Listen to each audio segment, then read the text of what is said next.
Did you guys know rabbits can't fart? Oh, you know what? I think Gordo's wrong again. Hold on. No, rabbits can't produce gas. That's why if you give them gassy food, they'll die. Rabbits do fart. In fact, rabbits fart a lot. It's an essential part of their digestive health. But while it might sound fun to have a little tooting bunny run around, you probably won't hear a rabbit's fart very often. I just don't understand sources. you. Like, it's like Gordo has a different internet than everybody else. I got that Kim Jong internet. And you volunteered this information. This wasn't like you came up out of nowhere to tell us this. It's like you read Wikipedia after somebody edited it.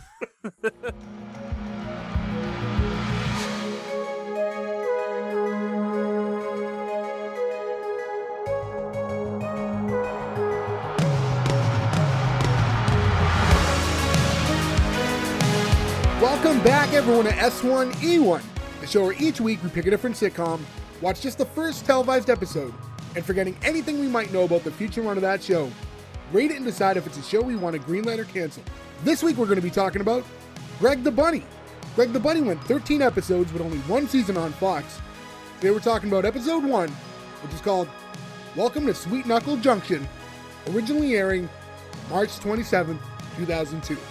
So to get things started, I'm Jay Gags. With me as always, the boys, most of the boys, Nick, Ferg, and Gordo. No Joe this week. What's going on, guys? I'm a talking bunny. I'm sorry, everyone, that Joe hates the fans and missed January. Joe does hate the fans. Actually, Gordo missed a week of January himself. So I had COVID. So yeah, we're 0 for 2 on January weeks. Joe just had a birthday. Yeah, Joe's birthday was yesterday. Joe had right? a birthday recently. Yeah, not today, the day of the recording, but he had a birthday in this general area of time. So he needed yesterday, today off. technically. Yeah. He needed to decompress from his day of sitting at home on his birthday. So yeah, we mentioned it already. It's January. This is week 2 of January. To enlighten anyone who doesn't already know, what we did was this year when the Spotify Wraps came out, we are doing, anyone who was showed us that we were part of their top 5 podcast is our way of saying thank you. We were allowing them to pick a show. So we figured, let's start the year off with them. We're doing January. We're going to leak out of January a little bit, but that's cool because Spotify Wrapped is a top 5 list usually. So we're going to do a top 5. So we have 5 picks. We're going to go 5 weeks in a row. Leaky. It's fine because January's 4 weeks, but January's far longer. Everybody knows that. That's true. So, and this is actually the only January pick from a fan that we actually know. So this one is Ryan's pick. Ryan went to school with us. He was part of our grade. So we've known him for probably 25 plus years, I guess. More than that. We've almost been out of school for 20 years, Jay. Yeah, we've probably known him closer to 30. Well, that is disgusting when you say it out loud. But thanks Ryan for being an awesome listener of the show and being kind of a huge supporter of ours. So we appreciate that. Sorry, thanks, Joe hates you and wouldn't be part of this episode. He specifically said he didn't want to be a part of this episode. Yeah, but Greg the Bunny was your pick, which is funny because Greg the Bunny was kind of Gordo's pick at one point in time, but he confused the shows and we did Unhappily Ever After instead. Correct. Having seen the episode now, though, I understand why Gordo was confused. And I'm in the same boat as Ferg. We talked about this before we signed on. But I thought I had seen the show. It was completely new to me. I had no clue what this was. And I'm thinking maybe I thought the other show was Greg the Bunny also at one point. I had the same problem. I remember the name Greg the Bunny. But once I saw the screenshots, I said, this is not what I thought it was, and it was Unhappily Ever After. But I do remember Seth Green being a part of this show, but I didn't know Eugene Levy. I do remember the show. Again, it was a quick run. Only had, I said 13 episodes because they made 13. I think only 11 made it to television, and then the other 2 are now on the DVD. But I remember seeing it, but I didn't watch the whole season, but I definitely caught a couple episodes when it was on originally. This is, I don't know, our sophomore year. We've talked about this before. We're not home at 8 o'clock watching TV most nights, so it's kind of a tough time for us to really be on top of television shows. Yeah, I had no idea the plot of this show, and I get really strong, like, Who Framed Roger Rabbit vibes as a whole from it. With just Well, this the is great puppets, 'cause- the puppets living in the human world and stuff, instead Well, of this was puppets very subtunes. Muppet-like. Yeah, Yeah. that's what I was gonna say. It's more of a Muppet vibe than anything. And it's Muppet in the way that, like, they live in society and they're acknowledged as regular functioning beings that live on Earth with us, you know what I mean? And it's not like, it's just acknowledged. It's like one of those things that everyone just kind of accepts as reality. One thing I had read about the show was the short one they think was, like, maybe part of the issue was, like, this was advertised as, like, this is a puppet show for adults. But then, like, when the show actually comes out, like, there's some jokes and tones in there, but it's not that dirty of a show. No. But they kind of promoted it that it would be. So people who were, like, excited for a more adult Muppet show essentially didn't really get that. Well, I mean, it's kind of double-edged, too, because the people who were excited for more of an adult show didn't get it, and then the people who stayed away because it was an adult show, they also lost them, so... Which is funny now, because... We got an adult Muppet show, and it wasn't great, all right? It was... I love that great. show. We covered it, God, like 2 years ago now. We've said before, too, it's like, jokingly, it was like, the episode we almost didn't publish because Ferg was so adamantly against how dirty it was after we recorded it. Question: did this rival the other bunny show? No, they were both Fox properties, I believe. Wasn't What it were the Unhappily time Ever After? differences? I think Unhappily Ever After was Fox, but I'd have to... It definitely was. There's definitely no way that it wasn't. Actually, Why there do you was, say because that? as I pull up my old notes, it was on the WB. So Oh, it was, okay. yeah. I was going to say the only other one that I was thinking would be the WB from back then because they used to do kind of. Oh, was that racy- the other one you were Yeah, it trying to was. say? Why are you always wrong? Shut up. Never right guy. But, so yeah, Unhappily was 95 to 99. What was this? Was Now, be careful when you look this up because... 2002? Yeah, so here's what happened. The show Wow. comes out in 2002. older. And then you'll see another version of Greg the Bunny from 2005, because what happened was this show, before it even made it to Fox, started on like a public access channel in Manhattan. And it was part of a show called Junk Tape. Like That's it's like how you little, know it's good. so it was like little sketches. And then IFC picked it up, and then eventually the Fox shows developed. After the Fox show ends a couple years later, IFC picks it up again and creates like its own little show after the fact. So this kind of lived in different worlds, but I think really most people would only know this Fox version. I never saw the other IFC stuff after. It looked like they did a lot of parody stuff with the characters. Cool. And then the producer Stephen Levitan in this is responsible for a lot of stuff. Yeah, like Modern Family, Just Shoot Me. Like he's got like a real list of like an impressive credit list. It's funny if you look him up though. Greg the Bunny is in his like top 5 things you might know him for, which I thought was strange considering his resume. Because Just Shoot Me too. Yep. So maybe it's just that he has 5 that you know, so it's still in the top 5. Like maybe like the next one his next like big hit's gonna push this one out. But Which one's Just Shoot Me? Is that David Spade? that's the David Spade show. Yeah. Ironically, we will we might be talking about David Spade later on in this episode. Oh yeah. Oh yeah, that's right. But real quick, I just want to remind everyone, S1E1pod.com. That's where you can find all the links to our social medias. Everywhere, just kind of the one-stop website that takes you to everything that you need for us, whether it be Instagram, Twitter, where to listen, all that stuff. Also, scores. IMDb has this series as a 7.5. Rotten Tomatoes doesn't have anything. So, I think kind of a fair score. We'll dissect it as we talk about the episode itself, but kind of what you'd expect something like this to be. Yeah, that sounds about right. But no, it's no surprise these older shows never have anything on Rotten Tomatoes. Yeah, it's tough because we've talked about this a million times before. Like, I like to give some sort of a gauge for ratings, but a lot of these older shows, unless you're going back, this is a show that it's funny because even 22 years ago, like the internet's not like the same, and so like all these rating sites and stuff didn't really exist. So Yeah. Unless you're going back and rating some random show that doesn't exist on any streamer anymore, like, what's the point? Yeah. We should be rating these, by the way. I don't know why we're not. Yeah, We green are lights or the cancels. we're the leading experts in at least the first episodes of these, which are in their own category on IMDb, right? Like, you don't have to rate the whole show. You can rate just that episode. That's true, too. We should really be doing that. Yeah, we should go And- back all 100 and some odd episodes. We need to hire someone, but that costs money. Use But, AI to do it for us. I'm sure a fan would want to do it for us. Let us know. But yeah, so I think at this point we might as well get into the episode itself. Starts right off the bat with the intro. There's a little bit of a jingle. It kind of has that Muppet vibe in the beginning. It's the we can sing and dance and we don't need pants. We're just like you, and you see Count Blah pantsless in the beginning. Blah, And- blah.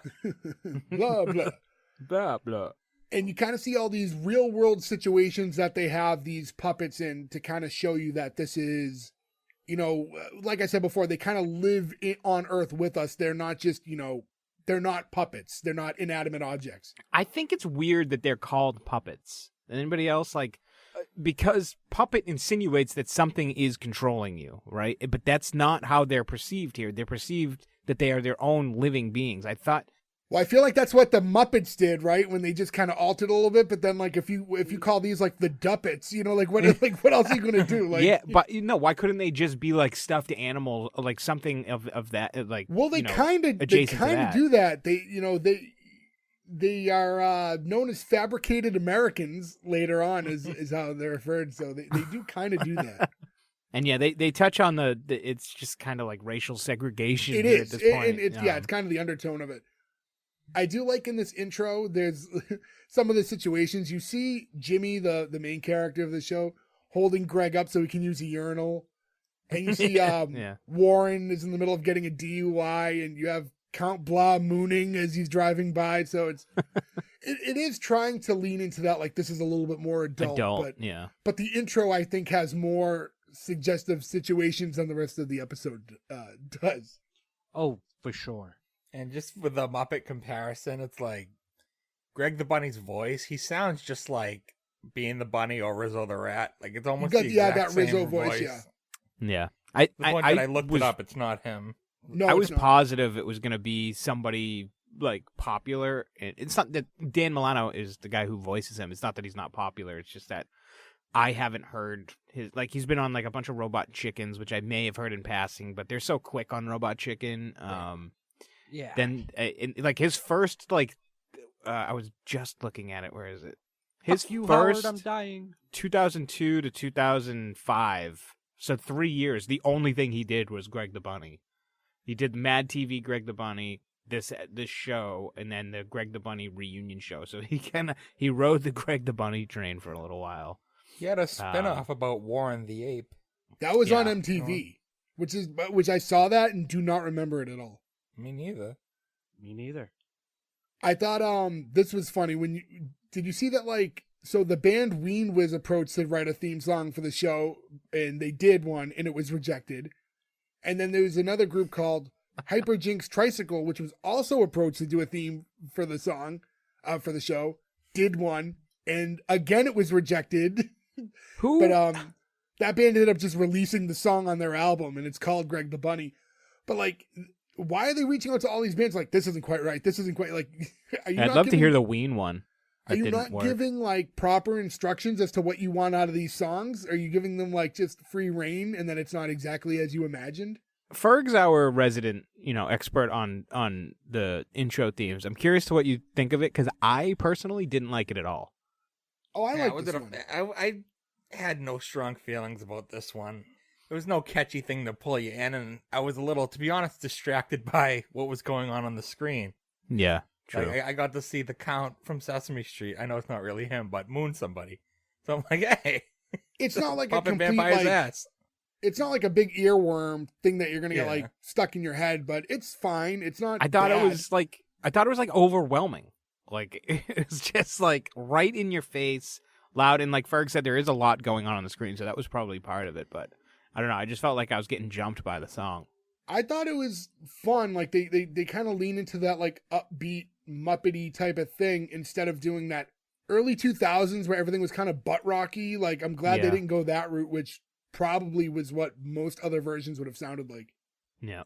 I think one of the best puppet shows that has a good theme song that fits is you ever watch Crank Yankers? I was going to say Crank Oh Yankers. yeah, I forgot about that And intro. it's funny because that would have fit this show too. It's just like you need that speed for anything with puppets. So outside of the intro, we get into the first scene, and we start with narration from Greg.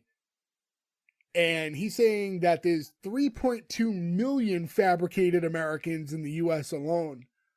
And then goes into saying that most people would rather use them to clean their cars than to date their daughters. That kind of goes back to that like racial undertone thing that you said earlier, which was definitely leaned into a bit here. And Didn't Fozzie Bear also deal with that? Yeah, the Muppets. Yeah, I mean, yes, they kind of tackle that a little bit in that show. When they're doing it here, I mean, they're even playing Stevie Wonder's Living for the City as that narration's happening to really drive in what they're secretly talking about in this respects. Sex. The thing is, take away the fact that they're puppets.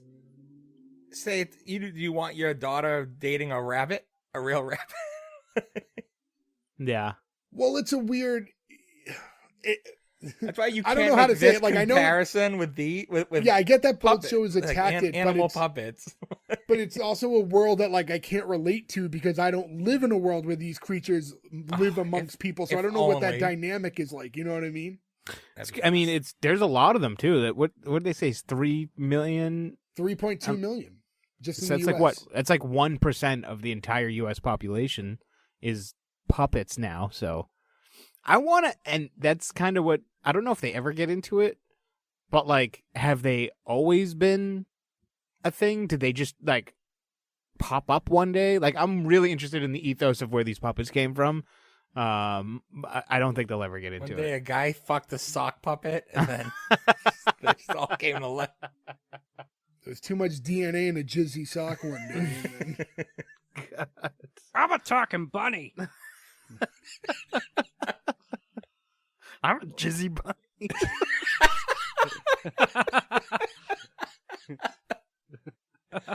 I did want to mention a weird pivot now to go back to that Stevie Wonder song, Living for the City. In 2004, Rolling Stone listed that as number 104 in its top 500 greatest songs of all time, which it is a phenomenal song. I never understood those lists. Like, who's making them? Just random Rolling people who Stone. work there. Yeah, like, you know, it's somewhat subjective. I don't know if they have fan polls and stuff too. I would say not even Stevie Wonder's best song, but whatever. But yeah, What do you consider his best song? Yeah. I love My Sherry Amour, so that's probably my favorite song. But then he has so many other big hits too. Oh yeah, I'm just Part-Time going Lover. through his. Yeah, Part-Time Lover. Isn't she lovely? That's what. Part Friend Time Love is a for. great song. Yeah. Wow, that's a tough to pick. In the early days of American Idol, I used to love American Idol in its first few seasons, and my favorite thing was every single time someone did Stevie Wonder, I would go, Paula "Don't would do cry." that. Randy Jackson will hate it. No, Randy Jackson loves Stevie Wonder so much that anytime someone else did one of his songs, like it's just impossible to do it as well as him. So It's you gonna just be a rip no you for apart. me, dog. You ain't Stevie. Yeah, you're setting yourself up to fail. They were fucked 'cause they did Stevie Wonder Week one year, I remember. Yeah. Everybody failed.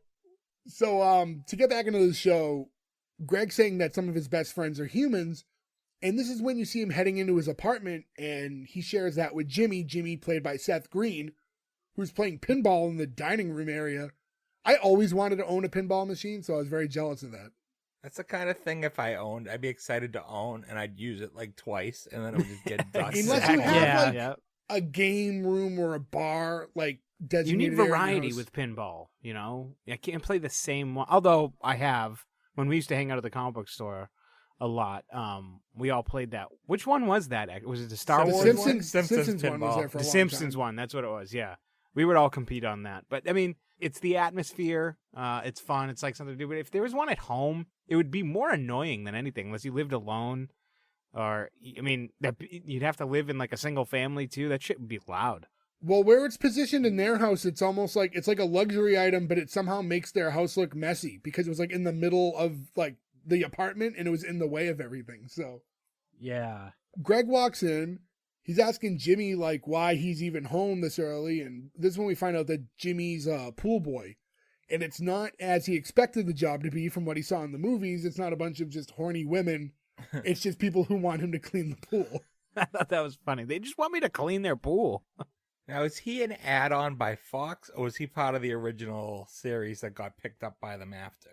I don't know how he was attached to the project, to be honest with you. I know he wasn't like a creator or anything like that. So I don't really know where he came into play as far as like when I read up on it, that it didn't have it specifically mentioned. You know what's funny is this is after all the Austin Powers movies. So Really? he did 3 First one, at Austin least, Powers. Yeah. First one was 97. I don't think Goldmember was out by now. No, it was same year, but it was Was it? 97, 99, and 02. Okay.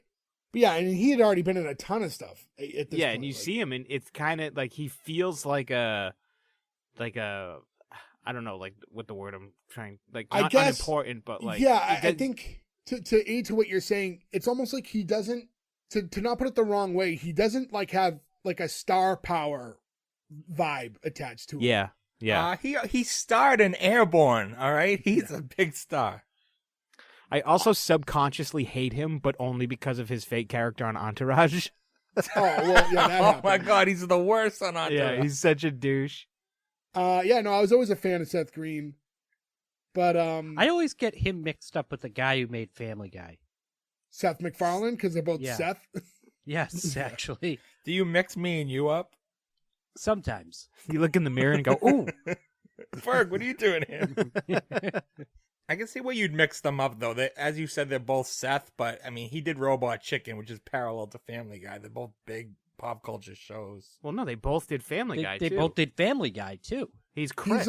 He's Chris Griffin. I know he voiced yeah. it, but he's not like the creator. He No. created Robot Chicken, is what I mean. Oh, Yeah, I don't know why. I've always confused the two.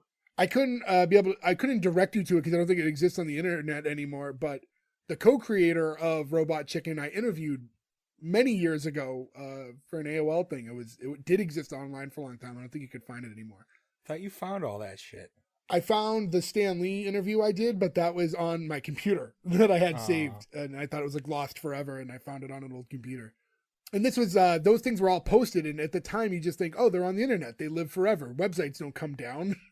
It was early on, so you don't think like that. You know how paranoid I am that all my old pictures are just going to be gone one day if Facebook shuts Oh, yeah. down. I try to save and back up so much stuff now. So Greg's telling Jimmy, well, at least you have a job. And he's like, well, the arcade's hiring. He's like, oh, what, $1.50 an hour to be in the whack-a-mole game? He's like, did you see the guy that they're replacing? He talks like Muhammad Ali now. I'm like, whoa. it's like, oh, Jesus Christ, yeah, I was like, come on, all right. 90s, early 2000s. yeah. That's when Greg's like, hey, can you get me a job at Sweetknuckle Junction? Which at this time we don't know what that is. But Jimmy's like, no, I don't want to talk to my dad. And Greg's like, all right, well, if you're not going to call him, I'm just going to keep doing this. And then for the next minute straight, he's just going, Jimmy, Jimmy, Jimmy, Jim, Jim, Jim, Jimmy, Jimmy, Jimmy, Jimmy. And it was, In real life, annoying. yeah, because it went on for Yeah. a long time. And he caves and he finally calls his dad. And his dad's name is Gil, played by Eugene Levy. And right off the bat, when you see the phone call between the two, you can tell that they have like an interesting relationship with one another. There's a lot of subtle digs being thrown at each other as they're talking on the phone. I don't think they were subtle. I love Eugene Levy. Oh, me too. He's just he hasn't been in like a billion things, but like he everything has. he's done is very well. Yeah, he has been in a lot of things, but like his iconic things are really iconic. I mean, most that's recently, Jim's I was- dad, man. Schitt's Creek is probably his most recent.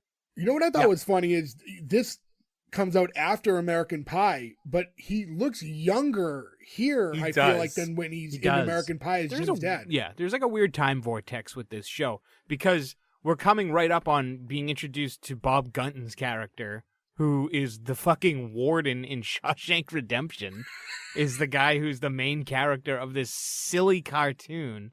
And I don't know how you go from that to that with that. It's just such a strange casting. wherever the jobs take you. Gil was excited when Jimmy first calls because he's thinking that he's asking for a job for him. He's like, oh, thank God you're finally growing up. Like, I knew eventually, you'd like snap out of this and like, try to find a real job for yourself. And he's like, no, I'm actually calling for a friend of mine. He's looking for something. He's like, I knew you'd never grow up. And I like during the phone call, this is this random like puppet that walks up to him. He's like, hey there, Gil. And he's like, not now. He's like, you're the man. Like walks off. Yeah. Doesn't he at one point call him a pool boy? And he goes, I'm no, a pool I'm a man. pool man. Yeah. and Gil's also, he's trying to tell him like, well, listen, if you ever do want a job, like, will you please reach out to me? Like, because he had recently read something about how children of very successful parents, tend to, not try to succeed in life, almost as his way of like lashing out. So he's worried about him, which is also just this weird way for him to compliment himself about how successful he is. And as he's having the conversation, you see him walking onto the set of the show. So we find out that Sweetknuckle Junction is like this children's show that his dad works on. Jimmy's like, you just babysit actors on some lame kiddie show. And he's like, I'm a director. I love the name of the show. It I do sounds like like that what, name. like fighting words. I'm gonna take you to Sweetknuckle Junction. Yeah, it's Yeah. like it has a kids show vibe name, but there's some sort of air of The undertone, darkness, to it. And, Well, especially once we meet the characters. yeah, so he hangs up, and that's when they're gonna like set up a scene. So Gil calls action. Next to him, I'm like, right as this is happening, as he's getting into place, I'm like, hey, it's Sarah Silverman. Yeah, me too. I was like, oh, look at that. She plays his boss in the show, Allison. In my humble opinion, looks phenomenal throughout this Right, I episode. forgot how good she looked when she was young.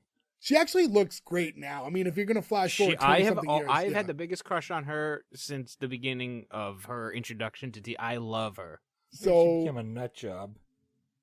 She's always been a nut job. I mean, she kind of had to be like, I mean, to be a female comedian back in like the mid to late 90s, early 2000s, she had to stand out. And she I was feel like, like I thought, this is... pretty innovative in that like really raunchy style that I feel like a lot right, of other yeah. female comedians Almost just like kind of Nobody can do it. Nobody can, like, you get like your Amy Schumers of the world who try and just suck at it. It's like so hard. She seems like the not predecessor. What's the one after? The aftercessor. For like Janine Garofalo. Like they're different. They got a different vibe going on. But the last thing I remember seeing Sarah Silverman in now it was like a video of her recording a podcast apologizing for being mean to Paris Hilton. So that's like the last thing I've seen of her. Yeah, I only see her podcast stuff pop up. She was So in that Santa Inc. show that we always talk about, and we'll probably do on Christmas because we're running out of Christmas shows. yeah, there's not a lot of Christmas shows. But they get to running the show, and you can see it's this very PBS. I mean, and technically, I believe Alice and Sarah Silverman's character works for PBS. Has that like Sesame Street, Mr. Rogers type vibe. You see, like it's one of those shows where it's again like a Sesame Street where the cast is primarily puppets, but there's some humans sprinkled in there. I was at the weirdest like revelation. I'm like, why is there a vampire on this show? And I go, why is there a vampire on Sesame Street? Like all of them. Like Eureka's Castle had Batley. Just like why a vampire is a character on kids shows? so they can count. I thought this was like little. Did anybody else like? All right, I get that they're puppets, and obviously everybody knows the Muppets. But wouldn't you want to try to separate yourself a little bit more? Like I thought the introduction of like the count thing was like too middling. Like No, try to because I like how separate they it. reference it later on. Because they're It either comes a up later in the parody. episode. They're either a parody of the Muppets or they're not, and I feel like at this point they just are. Now Greg is a Muppet bunny, but he's a bunny. Does that mean that this is a real vampire in this world? That's a good question. Does he suck blood? Oh, you think Knuckle Junction is in reference to them being puppets? I don't know, because they don't Ah. have hands in the puppet in this world, so I don't know. Maybe they do, and like that's the big reveal at the end of the the series that end. never happened. Is they are all puppets, and people are just insane now. What happens if he sucked the jizz out of that sock? Nope. So anyways, the show starts, and it starts with Professor Ape, who's played by Warren. It's funny because all the characters on this show, like as far as the puppets go, kind of go by their actual names, except for Warren, who's an actor who plays Professor Ape on the show. He's like not even like quite a monkey. Like when you look at him, like I wouldn't if you didn't. I got like a bear. Yeah, he's very small. There's not a lot of detail to him. Now, is that thing on his head a helmet, or is it like a weird hat? I don't know. It was like the cheapest of all the puppets outside of maybe Greg. It looked like one of like those, like the original football helmets. Yeah. Yeah, some of these puppets, like, to the credit of whatever shot, I doubt Jim Henson touched this. Like, some of them look great. And then there's a couple, which is funny, like, the main character, Greg, which is, like, they put together and, like, looks like someone's mom just sewed it up real quick. There's one really good one, and forgive me, because they do say this on the show, but the gay bear, that's a really good that's puppet. the name of the really case good. credited as Gay Bear. He's a really, really good Wonderful. puppet. Like, Well, you know what I well-made think puppet. it is if I was to guess, I bet from like the original public access show, I bet like Warren and Greg the Bunny come from that. And then like when yeah. Fox took over, they probably like put a little bit more money into the newer puppets that got added on. That makes sense. Yeah, it's a very But, likely scenario. But yeah, so the scene in the show is Professor Ape's doing a static electricity demonstration for everyone. So he's kind of rubbing two balloons on his chest, and then through static electricity leaves them there, which you know makes them look like tits. Rochester Rabbit pops up and goes, "Can static electricity be used to line?" And he can't remember his line. Come to find out, the line is him just saying, "Can static electricity be used to light up like a Christmas tree?" I messed up the line. He says, "Can static electricity be used to light up a Christmas tree?" And Rochester says, "Well, the only thing lit up here is Warren." And he's like, "Well, you know, at least I can remember my lines." And they start bickering, and then, you know, Gil like tries to like break it off a little bit, and the new boss is right there, so he's like, "Hey, listen," like, and points to Allison, like, she's from PBS, and you get the count going, "More like PMS." Funny little joke.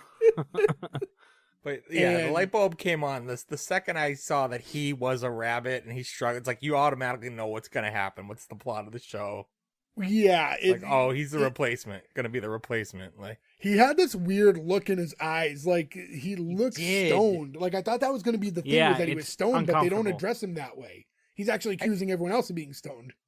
I think he was, and I think a lot of this show got left on the cutting room floor. Yeah, Like I would have that, thought like there the was, whole drugs scene and you stuff. get in the credits later. Like, I think Oh, yeah, for the drugs time and and stuff like other that. stuff, they cut a lot out. Because I know later they reference how old he is now, so maybe that was what they were going for visually a little bit too. But Yeah, no, probably. I think for what they were probably originally aiming for, it was probably supposed to be a little bit more druggy. But they start rolling again, and we see take after take of Rochester fucking up this one line. Take 11. And yeah, so it gets to about 20 takes or so when they finally cut. And Junction Jack, who, Nick, that's who you mentioned earlier, right? Yeah. What's his name again? His real name? Yeah, did you ever say his real name or just his character's name from... No, his real name is Yeah. Bob Gunton, but Bob did they even hold on? I'm curious to see if they even named him or if he's just called the conductor or whatever. He's it just is. Junction Jack listed on this show. Junction Jack. Yeah, that's what it is. Okay, yeah. But yeah, Bob Gunton is his real name. And That's he's just also so the frustrated. Houston Astros, one of the Houston Astros mascots, Junction Jack. Really? Just the name of the character just happens to be used in both? He's a jackrabbit. Oh, okay. So it's not that guy.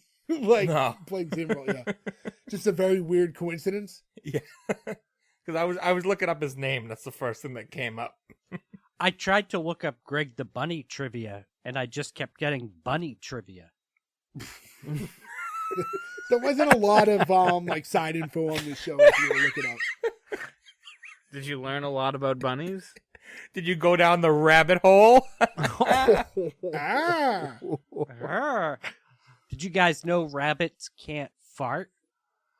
Wow. Actually, there's a rabbit farting in this episode, so that's terrible information. I got a big LOL out of that.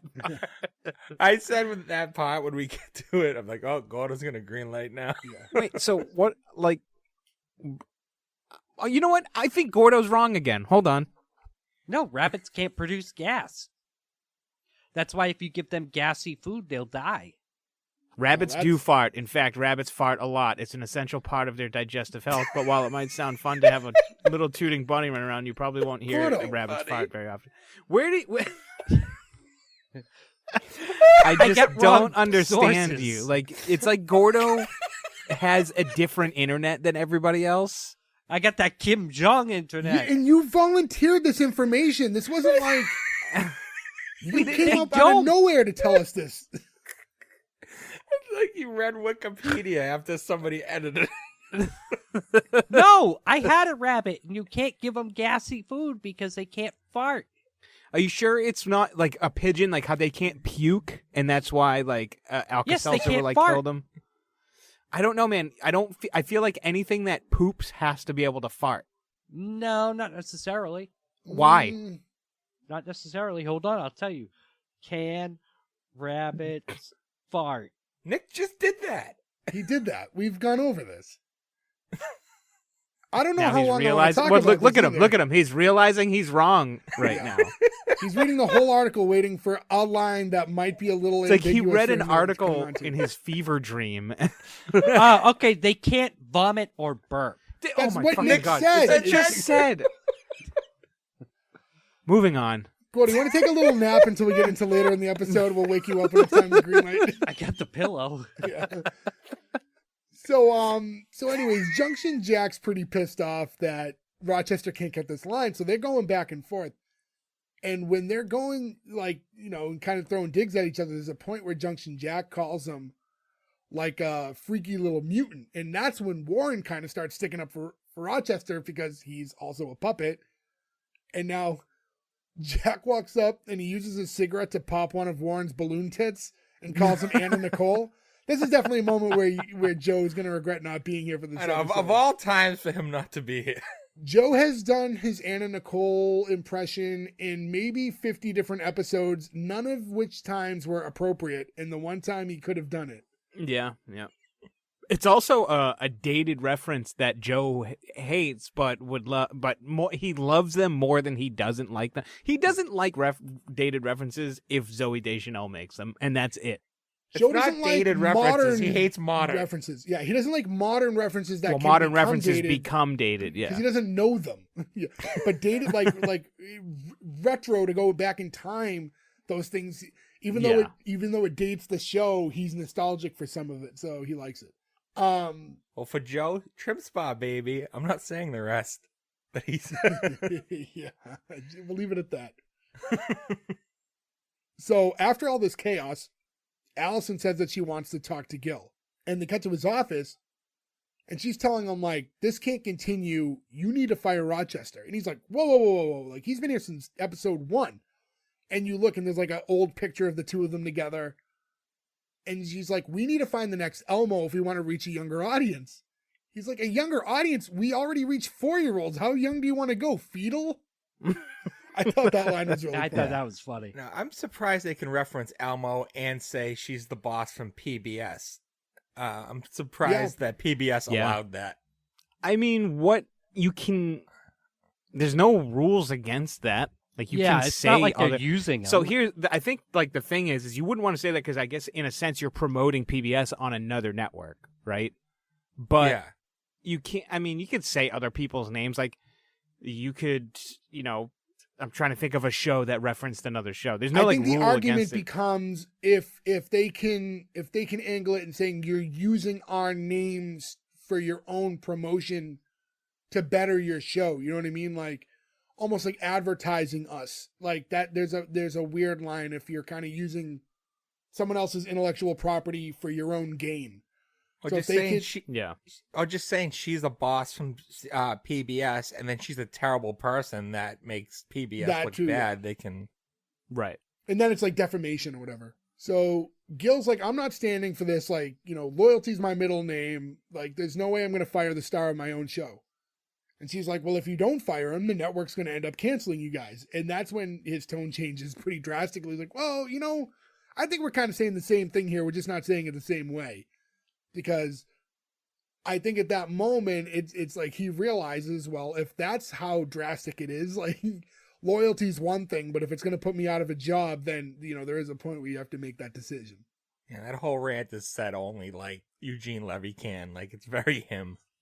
Yeah, I mean, it's weird. Yeah. It's one of those situations where I guess, like, it would be like, where we keep saying the Muppets, it sounds like he's one of the more top characters on the show, so that would almost be in, like, we have to replace Kermit or Fozzie or Gonzo, like a big character. Like, so that's a weird pill to swallow for something like this. And in reality, they just changed the puppeteer. That happens. Yeah. And that's how you end up with a Kermit that doesn't sound anything like Kermit. Don't get me started. R.I.P. Jim. Awful. No, but even the guy who's been that's Kermit right, for yeah, like the that last was 20 after years him, did a yeah. phenomenal job. And I'll say this.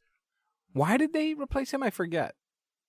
There was just arguments with creative controls over He was very outspoken Kermit, who about he's a lot of voiced stuff. forever. Yeah. The thing is, and I can't remember his name. Ferg, do you remember the guy who was Kermit for years? His name? Steve Whitmire. Yeah, so when you listen to him now, because he's been Kermit for so many years in our youth, we're like, that's Kermit's voice. And now this new guy sounds nothing like Kermit. But if you go back and watch early stuff when Jim Henson was the voice, he sounded very different than the Kermit we grew up with too.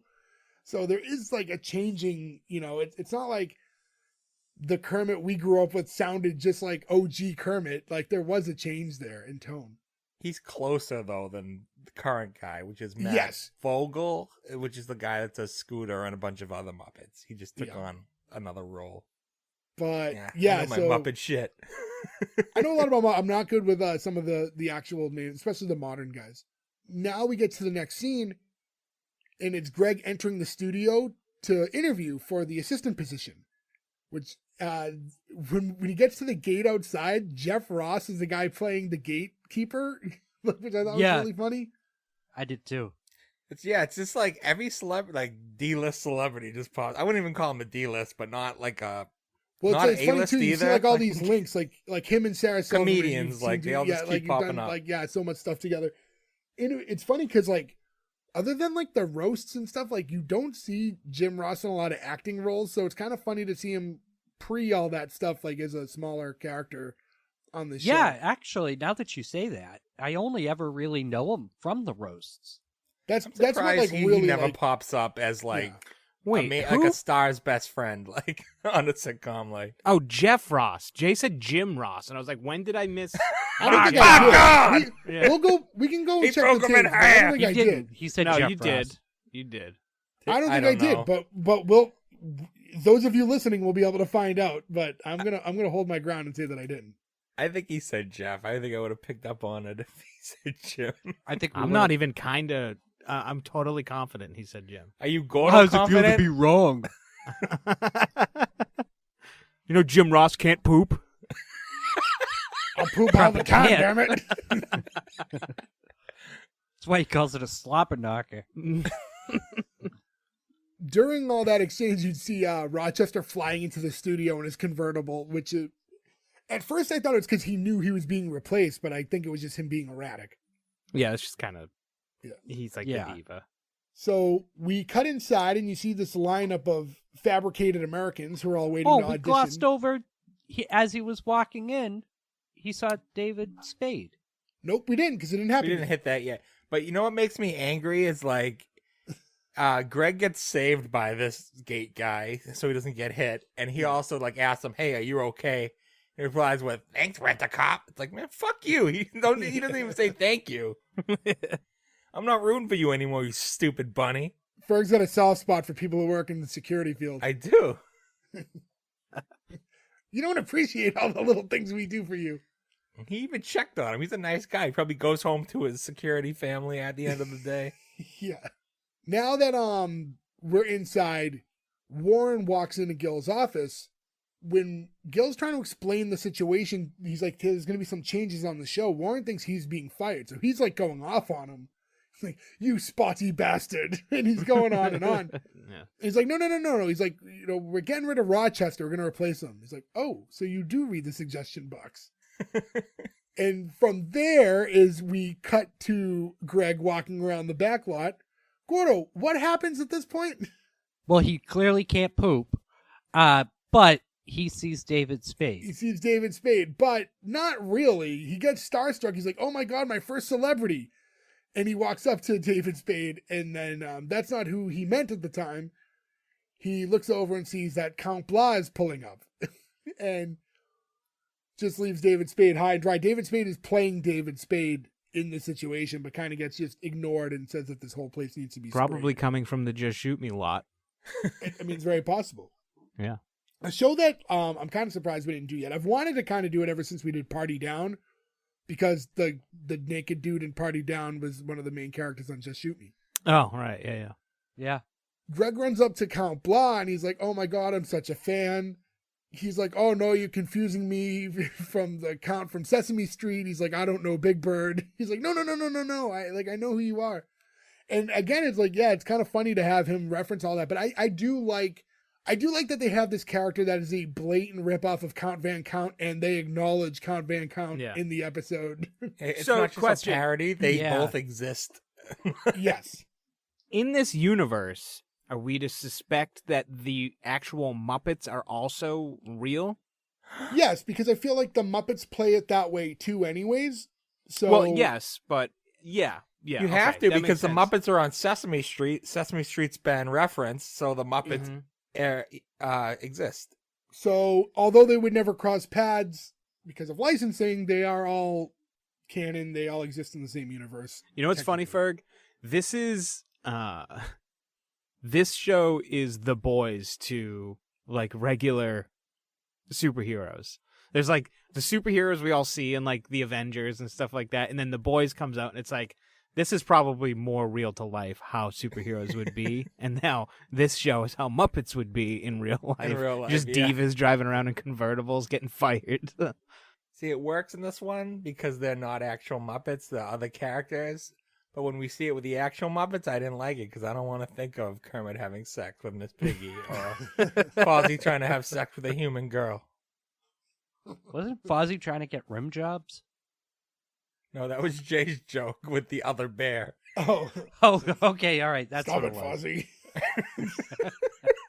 So, like when Greg's talking to Count Blah, he's like, "You scare the piss out of me!" Like he's so excited to talk to him. And there's like the ongoing bit is the whole. So the thing with Count Blah is he always says blah after every sentence. So he keeps going like, "Oh, just call me blah blah," and he says blah after he says his own name. So he's saying blah twice. He's like, "Okay, blah blah." He's like, "No, just call me blah blah." So he's like, "Oh, all right, blah blah." He's like, "No, just call me blah blah." And and there is a point where he even goes, where Count Blah goes, "Let's not do this Abbott and Costello thing." He's like, "Just call me blah, okay?" Yeah, I mean, everybody was thinking it. Yeah, so I kind of like that he the joke was a little meta in that regard. Yeah. When we head back inside, that's when, Ferg, you mentioned Gay Bear. That Gay Bear's leaving his audition right now. He had a really, I thought it was David Cross. I looked, it wasn't. I thought it was David Cross's voice when I first heard it. And, Wait, so I missed that. Sorry. Gay Bear. Oh, okay. Yeah, Gay Bear leaves. Greg walks in. Now Greg, again starstruck, because he's seeing Warren, Professor Ape. He's like, "Oh, I've seen all your stuff." He's like, "Godspell, Joseph and the Amazing Technicolor Dreamcoat." And Warren's like, "If it was lame and about Jesus, I was there." So now Gil's trying to move this conversation along, and he's telling Greg to, get started. Like, what do you do? At this point, Greg is under the assumption he's there for an interview to be like an assistant. Gil doesn't know that. Gil thinks he's just another guy auditioning to be, the replacement for the show. So he's like, "Oh, I can type 60 words a minute." And I'm a little wary of fax machines because I got my ears caught in them once. And he's like, oh, that's funny. He's like, he thinks he's doing like a bit. Yeah. He's like, can you read? He's like, oh yeah, no, I can read. And as he's reading, he realizes that what he's reading is a script. He's like, wait a minute, is this an audition? He's like, yeah, you're an actor, right? He's like, yeah, I'm an actor. And you kind of see Greg's a natural. So it's all working out. He's very comfortable and loose. At one point in the dialogue, they talk about snowballs, and then he kind of goes off script. He's like, I even wrote a song about snowballs. So now he's just singing, like ad-libbing about this snowball song that he knows. And you get that time lapse. So as the snowball song is happening, we flash forward into the same room, and now Allison and her whole team of people are there watching Greg's second audition. Mm-hmm. And it looks like they're kind of all on board. She leans over to Gil and says, he's cute, he's quick, and his improv, like, he's like Robin Williams. It's like, yeah, but not as Harry. It's like, that was really This funny. is funny. I almost would have preferred if he didn't realize it was an audition. Like, Until like he the was in whole front of way the camera through? later. Yeah. That could have Like he been got good, the because job. that could have explained stage fright a little bit better. It could have blindsided Yeah. him. I think they did a good job of the stage fright. In all honesty, like, Well, because he's yeah, not I mean, an actor. They do figure out a way to make it make sense. So while this is happening, and even though everyone's like pretty on board, Allison does express concerns like, well, he's great, but can he carry the weight of a whole show on his like shoulders? And ultimately, Gil, this is on you. If you want to go forward with him, if this fails, this is your fault. Which is kind of weird. I'll say, like, if we're going to dissect lines like that, like, she's very pro him, but then if this doesn't work, it's your head. Like, maybe she should have showed a little bit more resistance when they watched the audition. But Gil ultimately makes the decision to hire him. Allison walks over and tells Greg, like, hey, like, we want you on the show. Greg's pretty overjoyed and starts to hug her leg. Maybe a little humping as well as he's doing that. Yeah, she asked, she goes, is he hugging me or just... Well, rabbits are known to hump a lot. That is the joke. It is kind of their thing, yeah. That's their thing. Just humping and See, fighting. rabbit humping and facts. fighting. Yeah. Now in the next scene, we see Jimmy walking down the hallway, and he's got like a phone up, and he's like, oh, this is going to be great. I can't wait to see the look on my dad's face when he finds out that I'm your agent. Turns out that phone's a decoy. Greg's actually hiding inside of Jimmy's shirt. And there's a point when, as they're walking down the hall, they walk past Junction Jack, and Greg's like overwhelmed and like jumps out, and he's like, oh my God, I love you, Junction Jack. And he thinks it's Jimmy who's talking to him. He's like, shouldn't you be loving girls?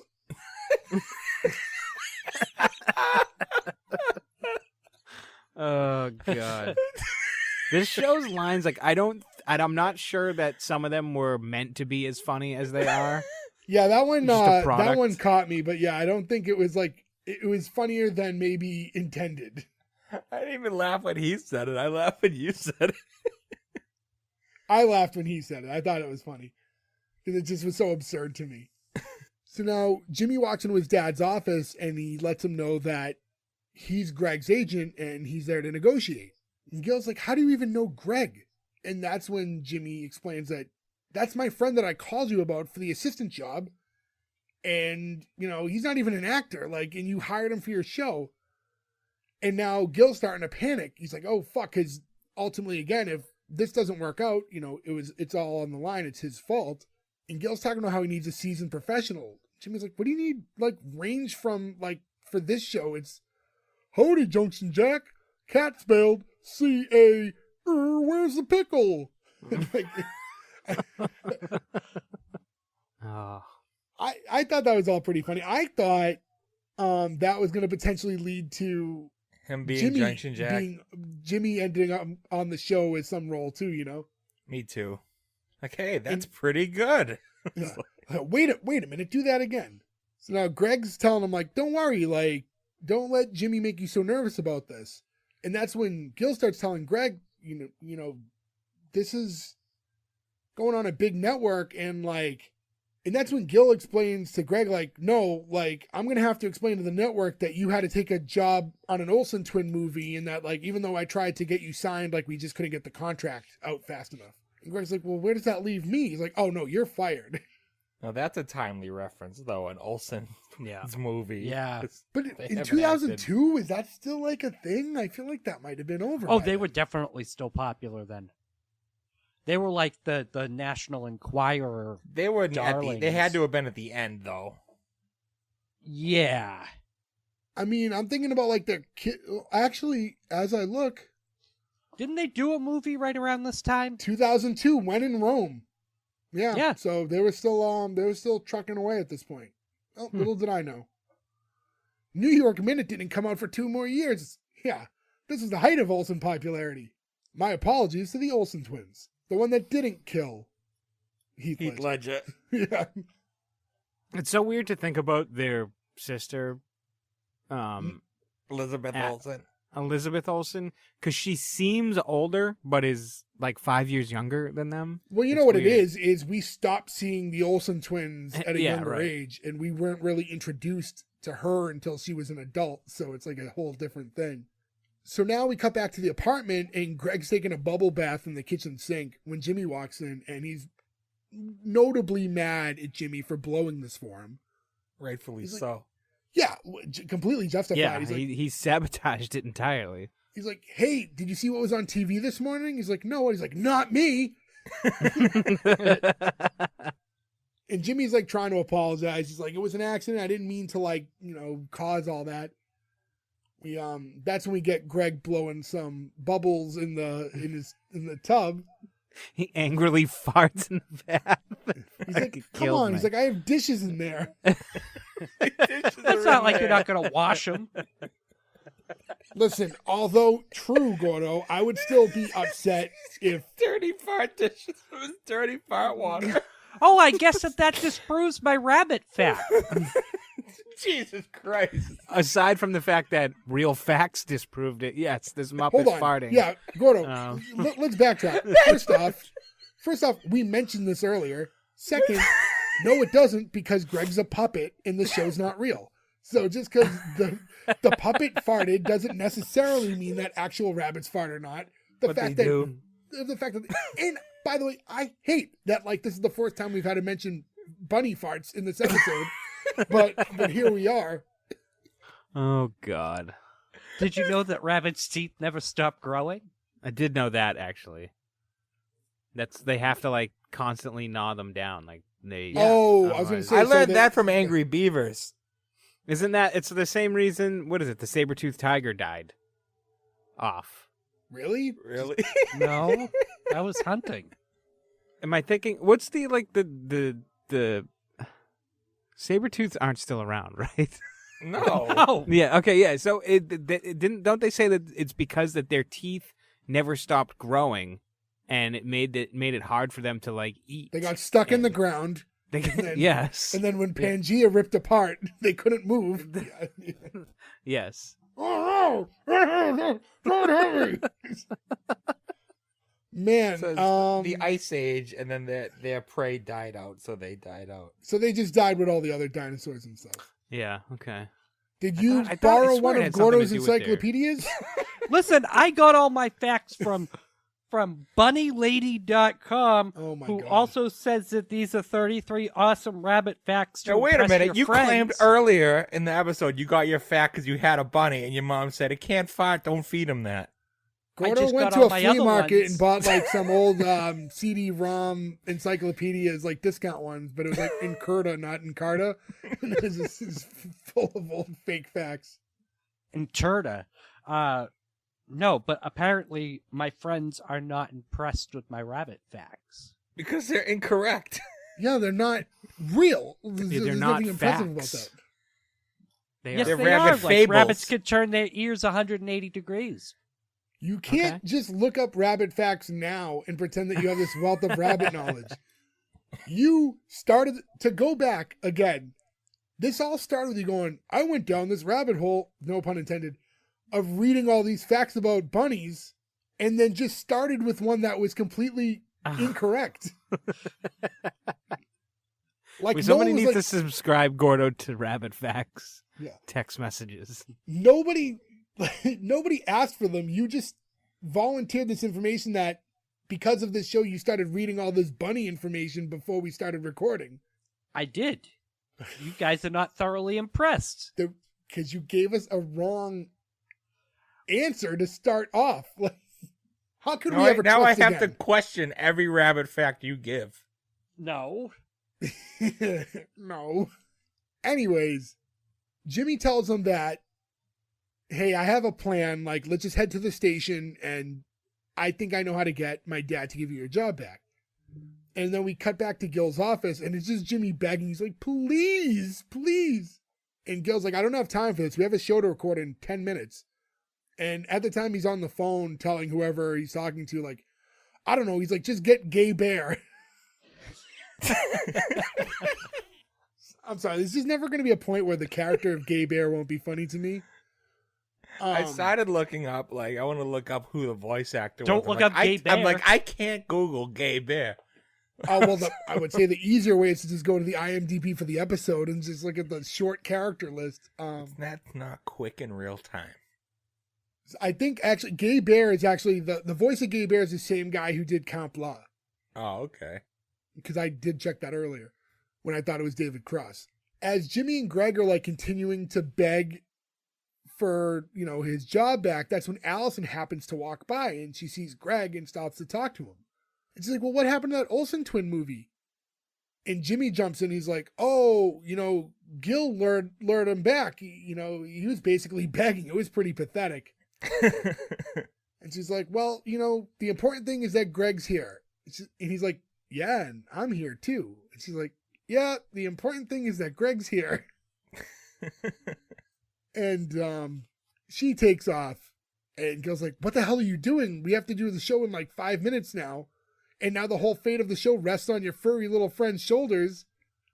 And now, like, as he's saying that, that's when Greg starts to get worried about this. That's when he's realizing, like, the panic setting in because he has to perform.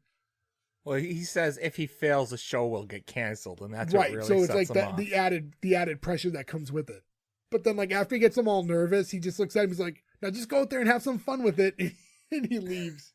We cut to the set again of Knuckle Junction? Knuckle Junction, yeah. Something Knuckle Junction. Why am I forgetting? It's Sweetknuckle Junction. Sweetknuckle Junction. Yeah, yeah. Thank you. Greg's in like the hole where Rochester used to be, like where he would come out of. He's like, it smells in here. He's like, oh yeah. He's like, Rochester used to pee in an old coffee can in there. He's like, welcome to the Dream Factory. So Damn dirty puppets. So the show starts and Junction Jack's working on his train. He's like, and I don't know. I really like Count Fly's like, oh, what's wrong with the choo choo blah? Vampires are always funny, man. Yeah. What's wrong with the choo-choo blah? And he's telling him, well, you know, Rochester was supposed to oil up the train, but I guess he forgot. And they're all like, well, that's not like him. Where could he be? And that's when you cue Greg, and he comes up, and he's just like shaking uncontrollably, and he can't talk. Yeah. And I did think for such a simple puppet, I think they actually conveyed it really well, because he looked terrified. Yeah. So Gil cuts, and everyone behind the scenes is starting to panic a little bit, because they know the fate of the show is kind of on the line here. And Gil sends Jimmy over to talk to Greg, and Greg starts venting about how, like, you know, this is so important, and it's all up to me to keep the show alive. And Jimmy's like, okay, so don't blow it. He's like, wow, not since Vince Lombardi has anyone given such a rousing and inspirational speech. He's like, how hard could this be? He's like, look at your co-star over there. And you just see like one of the puppets just chomping on crayons going, this one tastes like purple. This one got a good laugh. I thought that was really funny. I didn't see that coming. And that was, I guess, enough of a confidence booster. When Greg saw him, he's like, yeah, oh, wait a minute. Of course I could do this if he can do it. He's like, let's do this. So Purple is grape. What? Did you say purple is grape? Yes. Purple crayons? I thought he said great. No, grape. I've never ate a purple crayon, but you find them to You're taste missing like out. grapes? Yeah. Explains a lot, doesn't it? You have no idea. Yeah. Jimmy rushes over to his dad, like, say action, say action. And they start back up again. And now Greg's doing great. He's really confident. He announces himself as Greg the Bunny. And he's like, I'm here to read a letter from my Uncle Rochester. And it just goes, Dear everybody, I'm never coming back. Goodbye forever, Rochester. So that's how they wrote him off the show. They didn't put too much thought into it. Yeah. So they cut and everybody's pretty happy and they're all excited about how this went down. Gil's like, all right, now we just need to get a quick close-up of you popping out of the hole. So they set up the shot and they go back and he's like, all right, action. And that's when Rochester pops up out of the hole with them and he's holding scissors to Greg's neck. And, I didn't see this coming at all, by the Yeah. way. Neither did I. Like, I had no idea that this was the path that this episode was going to take. It totally caught me off guard. I liked it. How was he in there without Greg knowing? Yeah, right. It's much That's bigger what I down said. below. You know what bothered me at times was when you look at it, that hole, like when they're doing the show, like Rochester is a lot bigger than Greg the Bunny is. Yeah, so when And he comes Rochester's out, like, he's like the right size for that hole. When Greg's coming out of it, it's like, oh, this doesn't look right. He's too Yeah. small of a character. well, that's why the next scene is he said they want to get the close-up of him coming out of the hole so you get the correct size. Yeah, so obviously this is going to be a little bit of a chaotic situation now because he's going to try to kill him. And he's going to, Rochester, my friend, don't do it, blah. He's like, give me one reason why I shouldn't. He's like, prison rape. They I don't thought he hang on said that at prison all. rates.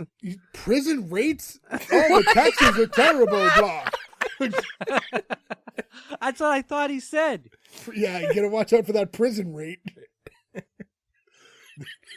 Come my on. God.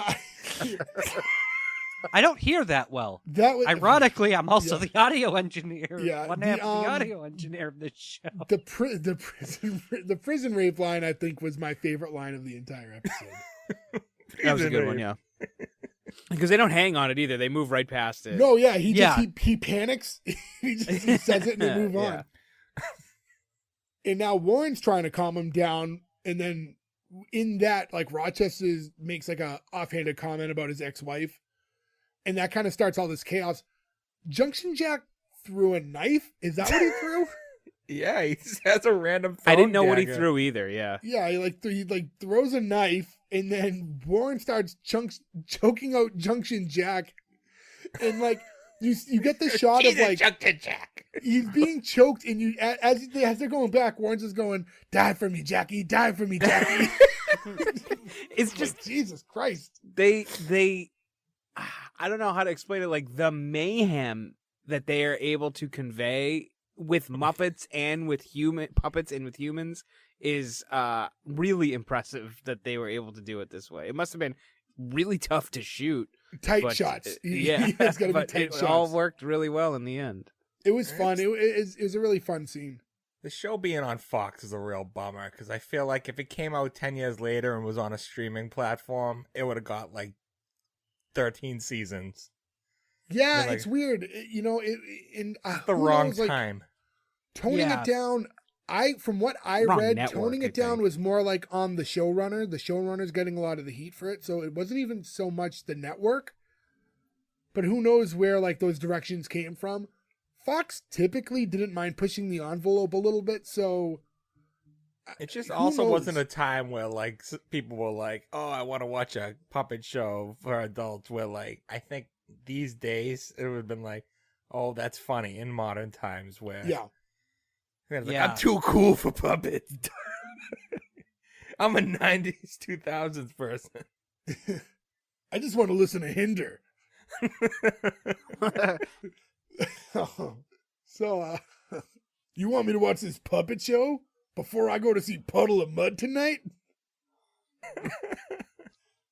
Did you know rabbits can't make puddles of mud? Just little pellets of mud. But I think this show would even worked on like Adult Swim. It would have been a hit. Just like all those like Yeah, adult I think cartoon it's- Oh, for shows. sure. Just- Entirely the networks, or even like a Comedy Central or Adult Swim would. Yeah, I think Adult Swim probably would have been the best. You probably could have also gotten away Maybe not with... Adult Swim. Adult Swim was like short form, like 15-minute cartoons. Like, Adult I don't Swim, think it would I have think worked. would work if they did almost like a spin-off of just Sweetknuckle Junction. You know what I mean? Like you could have did like yes. 15-minute episodes of Sweetknuckle Junction and maybe made them a little bit more adult than like what the refined product for kids is supposed to be. Like that could have definitely worked too. Didn't they do a puppet show similar to that? Like, I want to say that Cartoon Network did at one point. The only thing I can think of was that sketch that was on Chappelle's show. Yes, I do Oh remember. my that. god, I forgot about that. Oh Beat my god, my the dick fucking like STDs. it owes me money. We're herpes. What about MTV? Were they doing TV shows at this point? Well, they were doing TV shows. I don't know if they had anything puppet based. Yeah, this is like post like Beavis and Butthead era. So Yeah, they've 'cause that's had what I was thinking, like shows a Beavis post and Butthead Daria style. and stuff. But weren't they were doing mostly like Jackass and shit. At this point, Jackass was just about to start up, I think. Like right Yeah, around 2000, end of 2003, early 2004. here. Yeah, so right around there. I want to say it's that earlier, late 90s is where like you got a lot of those MTV cartoon shows and like all that stuff, the oddities and stuff like that. Like Todd the Head. And then when was Crank Yankers? Crank Yankers was right That around was here. Comedy Central, but I'm not sure what year. That's I can look it up easily. I was gonna say, Crank we Yankers could- was also 02. Okay. big puppet year. I wonder how much the Jerky Boys had to do with it, because it's like a decade later, right? But I feel like Crank Yankers is just puppet Jerky Boys. Well, yeah, it's prank calls. I mean, Yeah. only they used like they had So- a lot of like top comedians doing Yeah, some true. of the ones for Crank Yankers. Long story short, this show probably would have done better on like multiple other networks. Yeah, timing where it landed, a bunch of stuff. Yeah, for sure. So to get back into this though, there's that whole, the brawl's still going on and you see just Jimmy walk up and he eventually just like knocks Rochester out, just like throws a punch at him.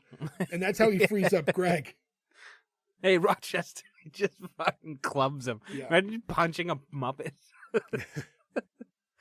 Jimmy's asking Greg if he's going to be okay after he pulls him out from, saving him from Rochester. He's like, yeah, this place is full of freaks. I'm going to fit right in. And it just kind of ends with like narration from Greg as you see the brawl kind of happening in the background. And he's saying, so puppets and humans may seem different, but in the end, we all want the same things. Love, acceptance, and to luck our way into a cushy job that we really don't deserve. It's true. It's very true. I mean, it's the American true. dream. Yep. And then you get that end credit scene, which was like an earlier, it placed itself like probably would have been like a quarter into the episode because it's just Warren and Rochester at a bar together. And this is after Rochester found out he was being fired. And Warren's aware because he's been helping with the interviews, the auditions rather. And he's pretending he doesn't know. And that's kind of all that scene was, him just like venting at the bar. Which, I'm trying to think of those other shows, like Bernie Mac we did not that long ago, and it's the credit scene, instead of being like bonus material or furthering, it's just like legit, you could tell it's just a cut scene that they just kind of throw in there, which right. Yeah, I Bernie don't Mac's always was love the that. airport, right?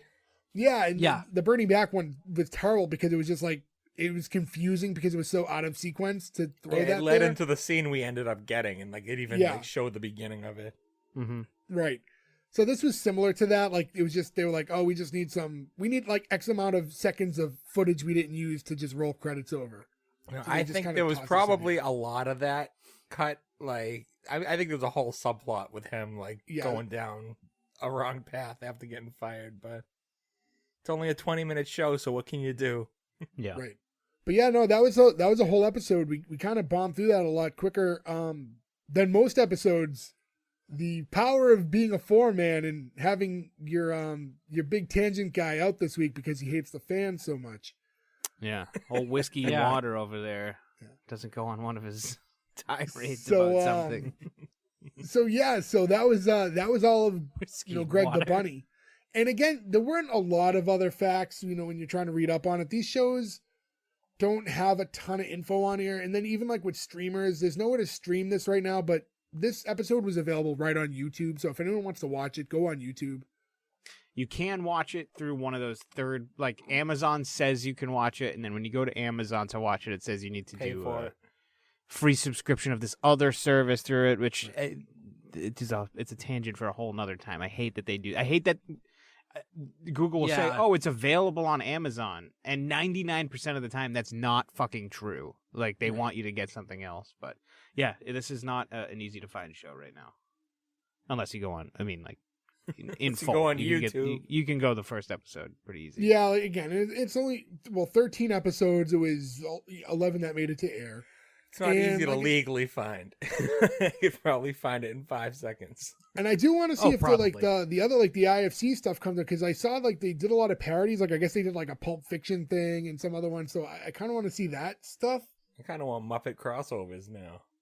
Make it happen, Disney. Yeah, I want to see Count Blah and Count Von Count have like something together. Like, Two butt cheeks. Ah.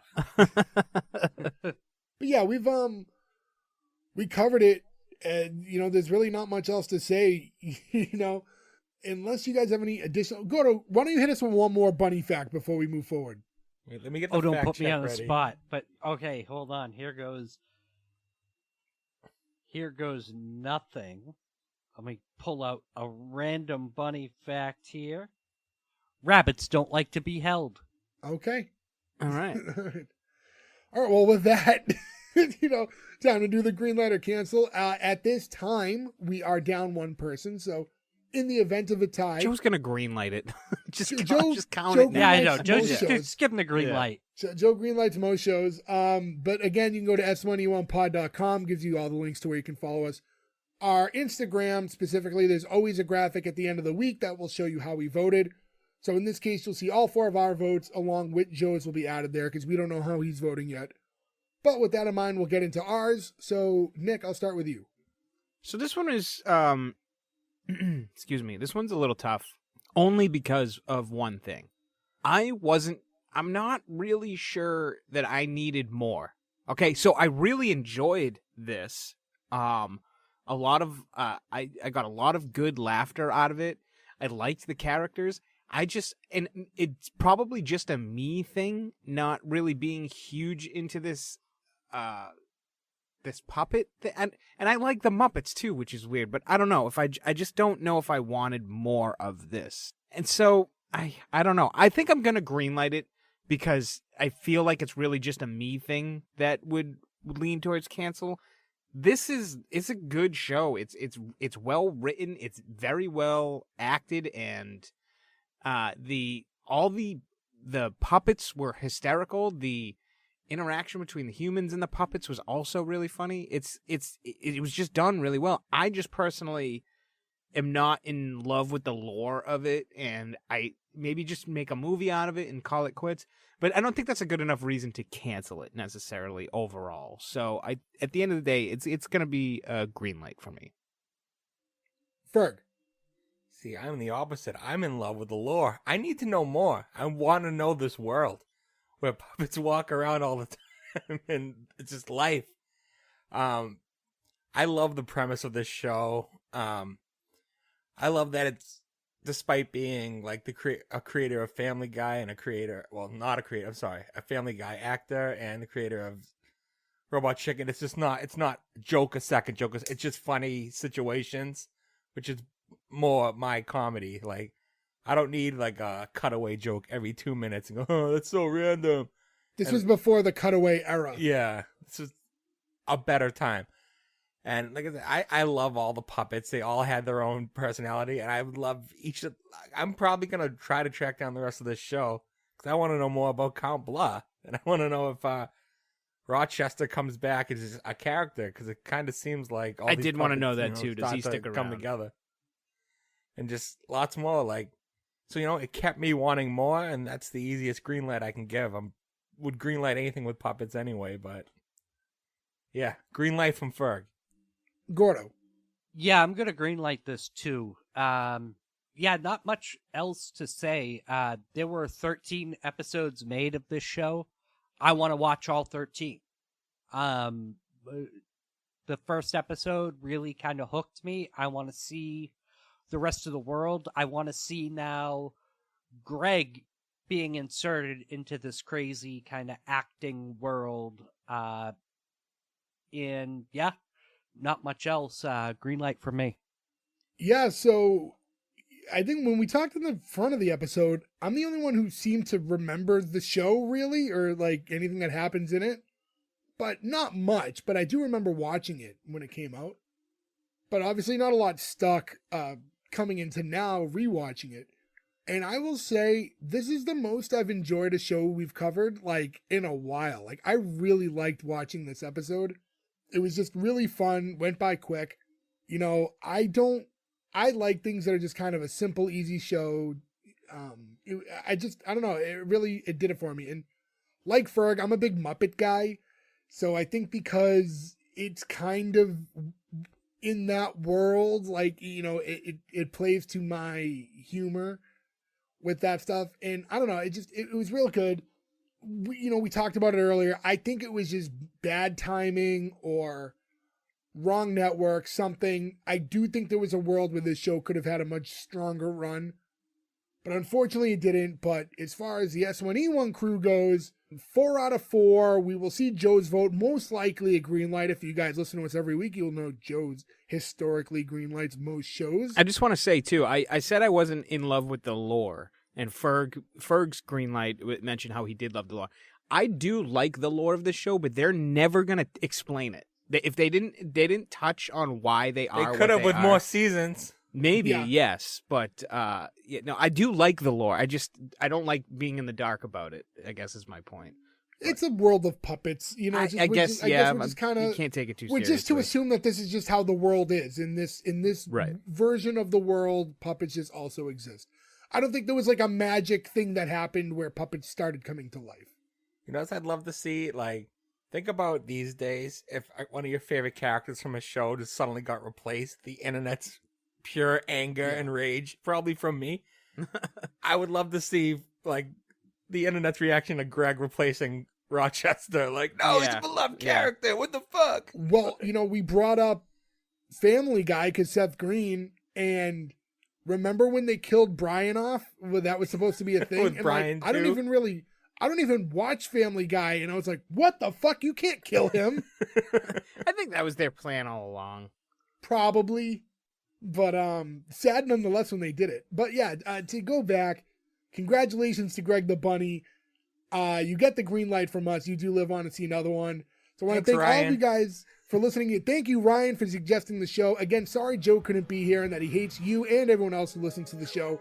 But this was episode 2 of Fanuary, so 3 more fan picks to go. Thank you guys for listening. With your continued support, maybe you can be part of Fanuary 2025 when we do this again. But that's all the time we have for this week. Catch us next week with another new episode. Until then, thank you. Goodbye. Did you guys know that milk is not good for rabbits? What about rabbit milk? I think we got the best bathtub sink fart. For the record, Joe would have went with prison rape. Oh yeah. I was thinking prison. Yeah,